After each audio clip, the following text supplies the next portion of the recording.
ini sebetulnya soal ijazah adalah suatu ujian buat kita bangsa Indonesia terkait dengan IQ. Bagaimana seseorang bisa terpesona dengan orang yang jelas-jelas kapabilitasnya nggak mungkin lulusan perguruan tinggi negeri favorit. Itu persoalan IQ.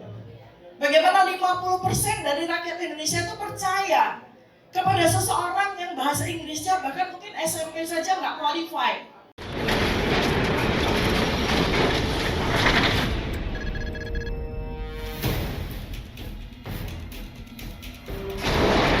Assalamualaikum warahmatullahi wabarakatuh.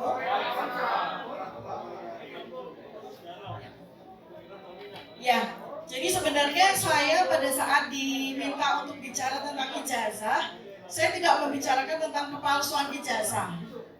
Tapi di situ sebenarnya intinya ketika saya bicara di sosial media itu adalah tentang soal kepalsuan hidung.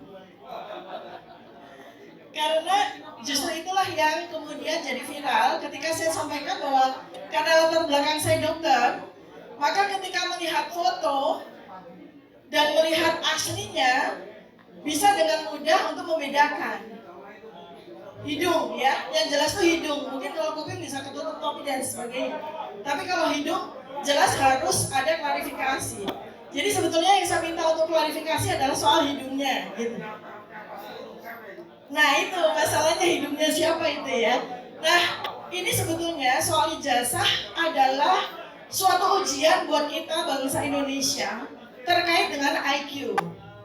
Beberapa waktu yang lalu ada satu lembaga penelitian yang sangat famous, kredibel di dunia yang menyatakan bahwa IQ rata orang Indonesia itu hanya 78. IQ rata orang Indonesia itu hanya 78, dan ini masalah besar. Berarti ada orang Indonesia yang IQ-nya 55, berarti itu setara dengan IQ simpanse. Dan ada pasti IQ yang jenius ya, jadi median cut off-nya itu 78, dan itu menjadi masalah besar ketika pilpres. Masalah besar untuk pilpres. Jadi kalau saya sebetulnya bagaimana seseorang rakyat itu bisa dibeli dengan iming-iming segala macam pencitraan, ya. Bagaimana orang bisa terpesona dengan orang yang fotonya jongkok melulu di mana-mana? Itu persoalan IQ, ya kan? Bagaimana seseorang bisa terpesona dengan orang yang jelas-jelas kapabilitasnya nggak mungkin lulusan perguruan tinggi negeri favorit? Itu persoalan IQ. Bagaimana 50% dari rakyat Indonesia itu percaya kepada seseorang yang bahasa Inggrisnya bahkan mungkin SMP saja nggak qualified. Ya kan? Itu dari situ saja sebetulnya kita bisa mempertanyakan bagaimana kualitas rakyat Indonesia. Dan karena itu maka saya cukup pesimis dengan tahun 2024 ini. Oke, saya setuju dengan lagu tadi ganti presiden. Saya setuju, saya sepakat. Masalahnya kalau yang digantikan oleh yang akan ditusuk oleh orang dengan IQ rata-rata 78 itu, yang dengan sangat mudah diprovokasi dengan pencitraan-pencitraan yang sesuai dengan IQ mereka. Nah ini yang problem. Jadi ganti presidennya oke, tapi mungkin Ganjar atau mungkin Pak Timbul tenggelam misalnya. Ya kan, jadi bukan seseorang yang diharapkan oleh orang-orang dengan IQ yang cukup cerdas. Jadi ini problem. Makanya saya tadi minta sama Bang Refli, saya mohon izin bicara sebentar karena kebetulan masih banyak ibu-ibu. Masih banyak ibu-ibu. Ini persoalan yang harus diselesaikan oleh ibu-ibu.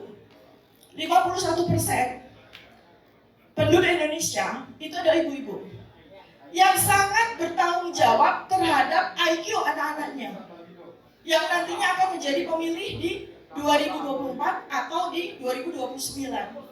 Saya nggak ngerti apakah waktu untuk mengejar IQ ini cukup. Ya, kalau tidak cukup maka kita akan berbenturan dengan potensi orang yang ber-IQ rata-rata 78 yang diberikan amplop 50.000 saja mau. 20.000 aja mau. Ini persoalannya apa? Persoalan IQ. Jadi saya lebih berpikir bahwa saya ingin sekarang ini saya sedang membina 2.880 titik di seluruh Indonesia yang satu titik itu terdiri atas 10.000 rakyat. Itu yang saya bina, diam-diam. Saya targetkan dengan 2.880 titik itu akan membantu meningkatkan IQ sehingga mereka ini akan siap menjadi pemilih yang cerdas di tahun 2029.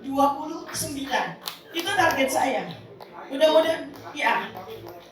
IQ yang bagus di atas 100 ya, Bang Gigi ya. Jadi itu akan kita targetkan.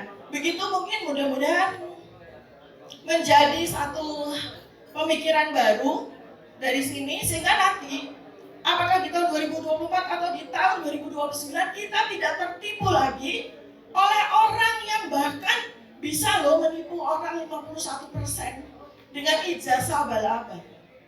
Ya. Palsu. Abal-abal lagi palsu. Karena kita belum tahu asli ya, jadi abal-abal aja dulu ya.